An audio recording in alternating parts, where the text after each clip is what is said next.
Oi, meus lindos, minhas lindas, tudo bem? Como é que vocês estão? Fortes aí, se preparando cada vez mais. É assim mesmo. Quanto mais a gente estuda, mais a gente vai ganhando ritmo, vai ganhando fôlego, tá bom? E vocês vão conseguir. Podem ter certeza. Vocês estão estudando, vocês estão se concentrando, vocês estão levando toda a energia de vocês para esse momento. Isso vai dar certo, tá bom? Vamos começar, vamos continuar hoje. Ó, que eu preparei para vocês aqui no nosso curso de Ciências Humanas e suas tecnologias, né? Aquilo que tem caído no vestibular e a gente vai sempre conciliar teoria com exercícios. A gente vai fazendo alguns exercícios para que a gente possa cada vez mais apreender melhor, né? Essas teorias que na hora da prova a gente não ter dificuldade de identificar, tá bom? Vamos embora? Tem aqui essa imagem já correu o mundo, essa imagem é muito significativa. A gente comentou sobre ela em alguns momentos, né, das aulas, enfim. A gente tem nela um muro que divide, né, gente, duas realidades muito distintas. De um lado, a gente tem uma realidade muito boa, qualidade de vida. Percebam que até indo além daquilo que se espera minimamente para uma boa qualidade de vida do cidadão, né? Vocês percebem ali que nesse muro aqui que eu destaquei, você tem do lado direito uma realidade onde, por exemplo, cada apartamento contém ali uma piscina, né, em seu andar por andar. Enquanto que a gente vê do outro lado é uma realidade muito precarizada. Você vê, por exemplo, desse lado esquerdo aqui, você não encontra muita estrutura, né, de saneamento, você não vai encontrar tanta disponibilidade de equipamentos de lazer, de recreação, até mesmo escolas, né? Então, quando a gente pega a lupa aqui, olha na lupa, o que é que a gente está percebendo? Essa é a perspectiva que as ciências humanas, de maneira geral, procuram desenvolver e trazer para a gente, lembrando que a realidade social com a qual a gente convive, ela é resultado, né? Deixa eu mudar aqui essa caneta, não tá, ficou muito legal. Ela é resultado de um processo de construção social e histórica, né? Eu, como tenho formação nas duas áreas, né, tanto em ciências sociais como em história, eu fico bem à vontade de falar, mas, por exemplo, o pessoal lá da sociologia vai focar mais a ideia de uma construção social, o pessoal da história vai focar mais a ideia de uma construção histórica, tá bom? A lupa serve exatamente para a gente perceber que para que essa estrutura social seja constituída, você vai se deparar com algumas realidades específicas. Então, toda sociedade ela é organizada segundo a lógica de uma pirâmide social, e toda vez eu falo para as turmas, né, deixa eu colocar aqui a câmera, quanto mais piramidal, quanto mais o formato de uma pirâmide clássica for essa pirâmide social, for essa estrutura, mais desigual ela é, tá bom? Então, a gente vai entender que para essa estrutura se formar e o processo de estratificação social se consolidar nessa estrutura, a gente vai ver, a gente percebe que a sociedade ela é dividida em estratos. Por isso o nome, tá, gente? É estratificação. A sociedade é dividida em estratos, nessas faixas. E essas faixas vão alocar os indivíduos em uma sociedade segundo algumas variáveis sociais. Aqui a gente tem o grau de escolaridade do indivíduo, né? Geralmente, quanto maior o grau de escolaridade, há uma tendência de que esse indivíduo venha a se mover socialmente, e por isso aqui o nome, né? Mobilidade social, ó. Se mover socialmente, tá? Deixa eu colocar aqui o slide. Não estava aparecendo, né? Então, a possibilidade dele se mover socialmente, por isso a ideia de mobilidade social, e eu falava aqui, né, essa ideia da pirâmide clássica, quanto mais piramidal, mais desigual é uma sociedade. Por quê, gente? Porque a gente vai perceber que temos poucas pessoas aqui no topo da pirâmide, tá bom? E a grande maioria se concentrando na base da pirâmide, tá bom? Por isso essa ideia de uma sociedade estratificada e uma sociedade, nesse caso aí, dessa representação desigual, tá bom? Então, grau de escolaridade, parentesco, gênero, idade, faixa etária, né? Rede social, etnia, religião, leis institucionais, todas essas são variáveis sociais que vão trazer uma maior influência para que o indivíduo possa se mover mais ou menos nessa pirâmide social, tá bom? a mobilidade ascendente como também a descendente, ou seja, influenciam o nível de discriminação que o indivíduo irá sofrer ou não, as oportunidades que ele receberá e aquelas que deixará de obter, as dificuldades do caminho, enfim, sua posição na pirâmide social. Tranquilo?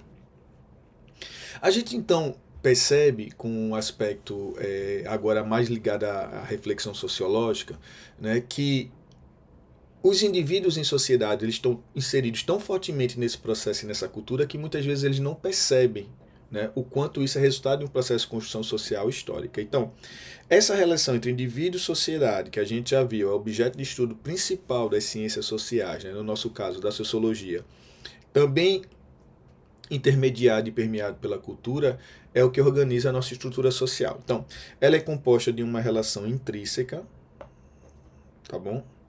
Retroalimentada o tempo todo, esse processo está se retroalimentando, né? Interdependente. Essas partes elas têm uma independência, mas elas precisam estar interligadas para constituir uma sociedade, para dar forma a uma estrutura social, né? Ela é uma fonte inesgotável de regras, padrões e suas constantes. Quando a gente analisa dessa maneira, a gente vai perceber que o funcionamento de uma sociedade ele está, tal qual muitos sociólogos fazem, está relacionado a um organismo. E como o organismo do corpo humano, por exemplo, a gente tem cada parte, né? Cada órgão fazendo uma parte. O que é interessante a gente pensar com as ciências humanas é que as ciências humanas ajudam a gente a, primeiro, identificar isso, segundo, refletir sobre isso e, consequentemente, transformar, mudar aquilo que realmente é prejudicial, é nocivo, é negativo, né? Então, primeiro ela entende que a gente tem que ter em mente isso. A cultura ela tem uma influência tão profunda em nossa forma de encarar o mundo que pensamos, durante a maior parte do tempo, que tudo é muito natural. Já é assim, né? Então, bem, quando eu nasci, eu cresci, as coisas já eram assim, então sempre foram assim, e mais do que isso, sempre serão assim. Porém, as ciências humanas, né, elas fazem com que a gente desenvolva a capacidade de estranhamento, de reflexividade e desnaturalização. Então, o indivíduo ele consegue estranhar aquela realidade que para a maioria é normal, natural. Ele reflete sobre ela, então essa capacidade de reflexividade, ele vai refletir sobre o que fez ser assim, por que é dessa maneira e não de outra, né? Olha o pensamento filosófico aí, ganhando corpo, ganhando força, né? Fazendo a gente refletir por que dessa maneira e não de outra, o que fez ser dessa maneira, né? Então, consequentemente, ele está desnaturalizando essa realidade. Aquilo que parece natural para a maioria, o indivíduo que desenvolve essa capacidade, né? Essa formação através das ciências humanas, ele vai agora desnaturalizar essa realidade, né? E essa imagem aqui é muito interessante, né, gente? Por quê?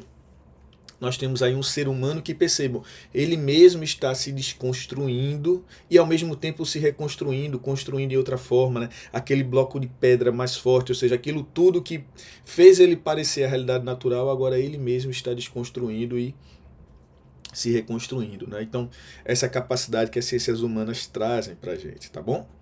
Aqui tem uma questão, né, para a gente fazer aqui um testinho para a gente ver como é que isso cai em prova, por exemplo. Olha que interessante. Ela diz assim no enunciado: a teoria sociológica da distinção coloca que alguns dos elementos que diferenciam as classes sociais são o seu estilo de vida e sua cultura. Tá? Elementos que diferenciam os indivíduos de uma classe, de um grupo. Nesse contexto, um exemplo de distinção de estilo de vida e ou cultura é, vamos dar uma olhada aqui agora, ó. Vamos lá. Letra A, o hábito da classe alta de frequentar bares, restaurantes, né? E o hábito da classe média de acampar na zona rural. Bem, parece aí uma visão de mundo bem estereotipada, né, gente? Então, mas vamos, não me parece a letra A, mas vamos ver as outras, né? O gosto musical dos operários voltado para o rock and roll. Opa, então ele já está dizendo que os operários, de maneira geral, se identificam com o rock and roll. E a preferência musical dos camponeses pela música sertaneja. Não é isso que a gente tem como uma ideia pré-determinada já, né, pré-estabelecida sobre grupos sociais, né, as classes. Letra C. A adoção da língua padrão. Ok. E frequência ao cinema pela elite. E uso da linguagem coloquial e visita aos museus pelas massas. Bem, Infelizmente, as massas não conseguem, mesmo que quisessem, não conseguem. Primeiro, não, infelizmente, não há uma cultura, né, de frequentar museus, mas ainda assim não é tão simples, né, para as massas. Quando ele fala de massas, né, gente, ele está falando da grande parte da população que não tem acesso a recursos, seja financeiros, seja culturais, né? Então, assim, não seria essa alternativa também. Letra D, a preferência burguesa por golfe e música clássica, e a preferência proletária por futebol e música popular. Bem, nesse caso aqui, quando ele está falando de preferência burguesa, ele está falando da classe burguesa, ou seja, da burguesia, daqueles que controlam os meios da produção. De uma maneira geral, a gente chama hoje, numa linguagem mais contemporânea, de elite, né, dos grupos dominantes, tá certo? E quando ele fala de preferência proletária, ele está se referindo à classe proletária, à classe dos trabalhadores, à classe operária, tá bom? Então, por enquanto, a gente tem aqui, né, nossa letra D como aqui se identifica como correto, mas vamos ver as demais. O gosto musical dos operários pela música clássica, não é algo também que corresponde à realidade, né? Classe trabalhadora, a grande massa se identificar com música clássica, tá? Então, vamos conferir aqui, de fato, alternativa letra D, tá bom? O que mais a gente tem? Então, com as ciências humanas, a gente pode promover a desconstrução do saber tecnicista e que, de tão especializado, impede que se veja o homem em si mesmo. Lembra lá da imagem da escultura daquele ser humano se desconstruindo? Com as ciências humanas se busca também, gente, desmistificar e desalienar o mundo social, possibilitando a compreensão mais teleológica e relacional, capaz de refletir sobre formas já petrificadas do saber humano, já petrificadas, já consolidadas, né, já engessadas, amarradas, que nem lá a escultura que a gente viu, né? Olha que interessante para a gente entender de maneira prática como a sociologia e as ciências humanas de maneira geral faz a gente pensar sobre isso, né? Olha aqui, tá pequenininho, deixa eu ler para vocês aqui essa parte que está em destaque aqui, ó. Estão vendo? Ó. Isso era um processo, foi um trecho de um processo judicial, onde a juíza diz assim, ó, vale anotar que o réu não possui o estereótipo padrão de bandido. Olha que interessante, ela usou o termo que o indivíduo, o réu, não possui, deixa eu colocar o marca-texto aqui, não possui estereótipo padrão de bandido, né? Possui pele, olhos e cabelos claros, não estando sujeito a ser facilmente confundido. Então, por ter pele, olhos e cabelos claros, ele não teria aí o estereótipo de bandido. Então, vejam que interessante, está aqui a fonte, né, desse processo, e foi uma juíza que escreveu nessa sentença que o indivíduo não possuía, né, o estereótipo de bandido por ter pele, olhos e cabelos claros. Olha como a sociologia, as ciências humanas, né, a filosofia faz a gente pensar sobre, a gente se depara com um processo desse e tem a tendência de naturalizar. Mas a gente viu que quando se desenvolve a capacidade de desnaturalização, reflexividade, de estranhamento, de estranhar isso. Mas como assim? Existe um estereótipo? Que estereótipo é esse? Quem definiu? Com base em quê? Entende? Então, essa é uma ideia que... eita, deixa eu colocar o slide para vocês aqui. Essa é a ideia que nos é permitida através das ciências humanas, né? Pensar, refletir, desnaturalizar. E aqui nós temos uma questão muito interessante que caiu no Enem, né? E muito bonita, olha como começa, né? A questão 77, ela tem aqui 3 capas, né? Imagens interessantes. Vamos lá. Uma primeira aqui, a gente tem a clássica figura, a representação da Carmen Miranda. Carmen Miranda, né, que foi uma artista brasileira que ganhou muita fama nos Estados Unidos, né? Então, olha que interessante, né? Traveling in Brazil, ó, né? Então, a gente percebe como era veiculado aqui a propaganda brasileira sobre o seu próprio país, né, sobre nós mesmos, né? Deixa eu colocar uma câmera para aparecer aqui para vocês. E aqui tem uma legenda, né? A gente tem que se ligar na legenda, a gente tem que ver as imagens, tem que ver a legenda, fonte, tá bom, gente? Autor, tá bom? Tudo isso está dizendo algo para a gente na hora da prova, tá? Então, na legenda diz assim: O autor Vieira diz assim: o Departamento de Imprensa e Propaganda e a Política Editorial do Estado Novo. A gente vai falar mais um pouquinho sobre o Estado Novo, né, quando a gente focar mais um pouquinho em história. E nesse momento, ó, de 37 a 45, para muitos considerado um período até ditatorial, né, do Vargas, havia um departamento de imprensa e censura. Né? O nome não era esse, mas em outras palavras era isso que acontecia. Então, algumas obras eram proibidas e outras escolhidas para, por exemplo, representar o Brasil. Então, na segunda imagem, a gente tem aqui essa ideia de um Brasil rural, camponês, onde você teria esse trabalhador aí, camponês a cavalo. E aqui, uma outra imagem mostrando pessoas que vocês vão perceber, todas elas o tom de pele pardo. Né? Percebo que não há preocupação em apresentar sua fisionomia, não é isso? Então tudo isso a gente tinha, e a mesma coisa, Traveling no Brasil, viagem no Brasil, né? Pelo Brasil, enfim, a ideia era que você conhecesse esse Brasil dessa maneira. Então seriam as imagens que melhor representariam o Brasil. Vamos ver o que a questão quer, né? O que as capas da revista Traveling no Brasil, publicadas entre 1941 e 1944 pelo DIP, Departamento de Imprensa e Propaganda, evidenciam? Letra A, estereótipos da cultura nacional. Opa, letra A, a gente já tem uma grande possibilidade de ser. Vamos fazer o seguinte, não vou marcar, né? Não vou marcar. Isso é muito seu estilo na prova, tá, gente? Você precisa criar um seu estilo. Mas vamos colocar aqui que é uma grande possibilidade de ser, né? Você pode colocar um pontinho, pode colocar um tique, né? Ou então um correto.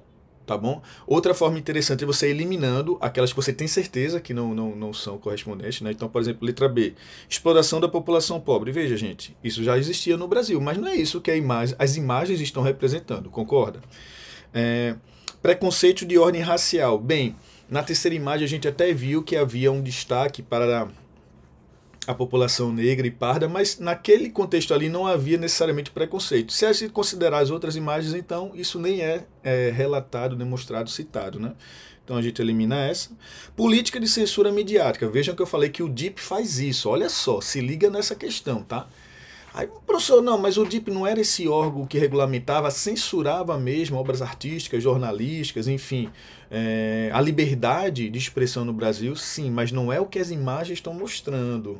Estão entendendo, gente? Então tem que se ligar muito nisso. Às vezes você tem uma alternativa que ela de fato é verdadeira, mas eu tenho que se relacionar com o enunciado, com a questão que se pede, tá? E o projeto de país industrial. Não. Embora o governo Vargas tenha sido muito conhecido por esse processo de industrialização, mas não é isso que essas imagens estão representando. Entenderam? Se liga aí na dica do prof, tá? Então, de fato, eliminando todas, vamos conferir aqui, o gabarito era realmente a letra A. Tá bom? É isso, gente. A gente se encontra nas próximas aulas e a gente continua estudando juntos aqui, tá bom? Deixa eu colocar aqui uma outra câmera. Abraço, até a próxima, gente.